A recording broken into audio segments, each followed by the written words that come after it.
If VLOOKUP is not working, you usually don't have a bad formula. You have one tiny mismatch that Excel treats as a deal breaker. The good news is, you can fix most VLOOKUP failures in under a minute if you check the right things in the right order. In this video, I'll walk you through 7 fixes that actually solve the real causes behind errors like #NA, wrong results, or a match that looks correct but still fails. We'll start with the fastest checks, then move into the sneaky ones that waste the most time. And I'll keep it practical: what to look for, why it breaks, and the simplest repair. By the end, you'll have a repeatable checklist you can run every time VLOOKUP misbehaves. So if you're tired of guessing, let's make VLOOKUP predictable again. Fix one root cause at a time, and the formula will usually fall into place quickly. Next step. Fix number 1 is the most common. The lookup value is not truly the same as the value in the table. It might look identical, but Excel compares the underlying text. The classic example is extra spaces. A leading space, a trailing space, or even non-breaking spaces copied from a website can cause a miss. Another common mismatch is text versus number. For example, an ID might be stored as text in one place and as a number in another. They look the same, but they do not match. The fastest test is to click into both cells and see if one is left-aligned and the other is right-aligned, or use a quick IS number check. The fix is simple. Use trim to remove extra spaces and clean if the data came from messy sources. For numbers text issues, use value or multiply by 1, or use text to columns to convert. Once both sides are truly the same type and formatting, VLOOKUP starts behaving again. Next step. Fix number 2. Your VLOOKUP is searching the wrong column. VLOOKUP can only search in the leftmost column of the table array you provide. That's not a suggestion. It's a hard rule. If your lookup key is in the second column of your selected range, VLOOKUP will never find it, and you'll get #NA even though the value exists. The solution is to redefine the table array so the key column is on the far left. Sometimes that means selecting a different range. Other times it means creating a helper column that combines or mirrors the key on the left. If you can't rearrange the data, that's a sign you may want XLOOKUP or index and match instead, because they don't have the leftmost limitation. But if you're staying with VLOOKUP, remember this rule. Pick the range so the first column is the one you're matching on. That single change fixes a surprising number of failures. Next step. Fix number 3 is about the last argument, the match mode. If you leave the 4th argument blank, Excel assumes an approximate match. That can return the wrong value without any error, which is the worst kind of not working. Approximate match only makes sense when your first column is sorted and you're looking up ranges, like tax brackets or shipping tiers.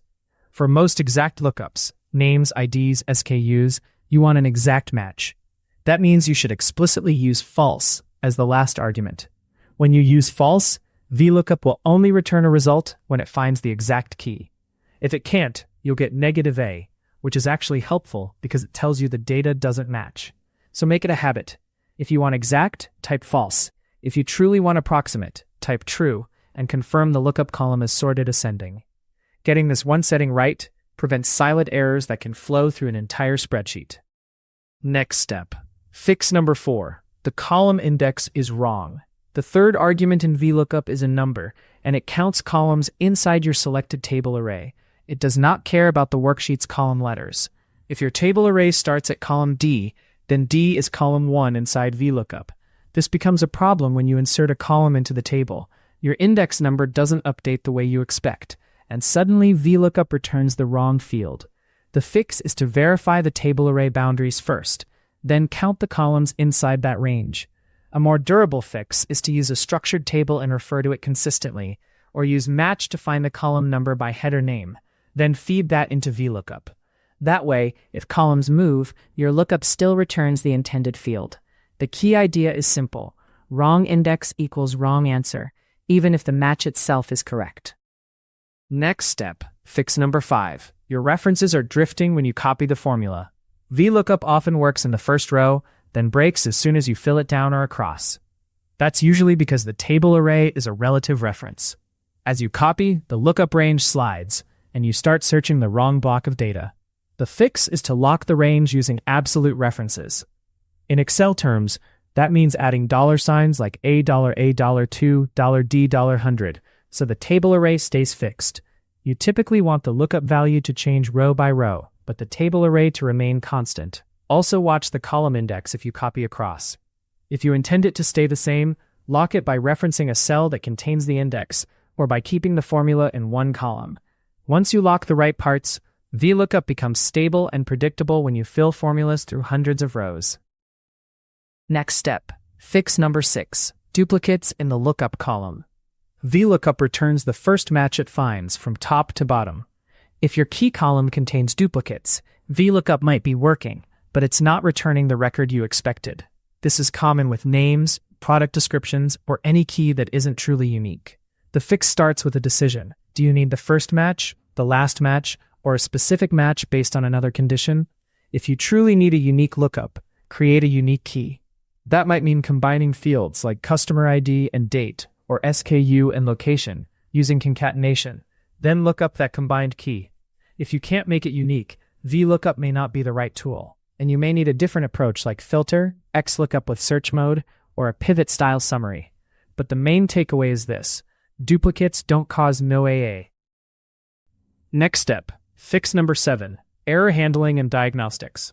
Sometimes VLOOKUP is failing for a real reason, and you need the spreadsheet to handle that gracefully. Start by confirming what the error means. #NA usually means no match found. #value can mean the column index is invalid, like 0, negative, or larger than the table. #ref often points to a broken range reference. Once you know the error, you can wrap the formula with if NA or if error. If NA is cleaner when you only want to catch missing matches because it won't hide other problems. If error is broader, but it can mask real issues, so use it carefully. A practical pattern is return a blank, or return a message like not found, or return a default category. The goal is not to hide mistakes. The goal is to keep your model usable while you fix the underlying data quality problems. Next step. Now let's put the 7 fixes into a fast troubleshooting order you can reuse. First, check the match mode. If you want exact, make sure the last argument is false. Second, confirm the leftmost rule. Your key must be in the first column of the table array. Third, verify the table array is locked if you copied the formula. Fourth, validate the column index by counting inside the selected range. After that, move to data quality. Check for hidden spaces and non-printing characters. Then check text versus number mismatches. Finally, think about duplicates. If the key isn't unique, your wrong result might actually be the first matching record. This order matters because it goes from quickest structural fixes to deeper data cleanup, and it prevents you from wasting time trimming text when the real issue was simply an approximate match. If you follow this checklist, most VLOOKUP problems become routine instead of frustrating. Next step. Before we wrap up, here are 2 quick best practices that prevent VLOOKUP issues from coming back. First, convert your lookup range into an Excel table. Tables expand automatically, so your VLOOKUP range doesn't miss new rows and your references become easier to read. Second, standardize your key fields. If it's an ID, store it consistently as text or consistently as a number. If it can have leading zeros, treat it as text on purpose. Also consider creating a dedicated key column that is explicitly cleaned, trimmed, and validated. That way, your VLOOKUP points to a reliable field, not raw imported data. And if you're building something that others will maintain, add simple guardrails like data validation or a duplicate check, so problems are caught early. None of this is complicated. It's just the difference between a spreadsheet that works once and a spreadsheet that keeps working after new data gets pasted in. Next step. Let's close with a simple mindset shift. When VLOOKUP doesn't work, it's almost never random. It's usually one of 3 categories. The formula is pointing at the wrong place, the match settings are wrong, or the data doesn't truly match. If you fix those in that order, you'll solve the issue quickly and you'll trust your results more. Use exact match for most lookups. Keep your key on the left, lock your table array, count your index inside the range. Then clean spaces, fix text versus number, and watch for duplicates. If you want, you can even turn that into a personal checklist you run every time before you ship a report. If this walkthrough helped, subscribe for more practical Excel troubleshooting guides. And for a quick check-in, comment with your most common VLOOKUP failure, A hashtag nay, or B wrong result. Small tweaks compound into massive performance gains. Subscribe to catch the next workflow optimization.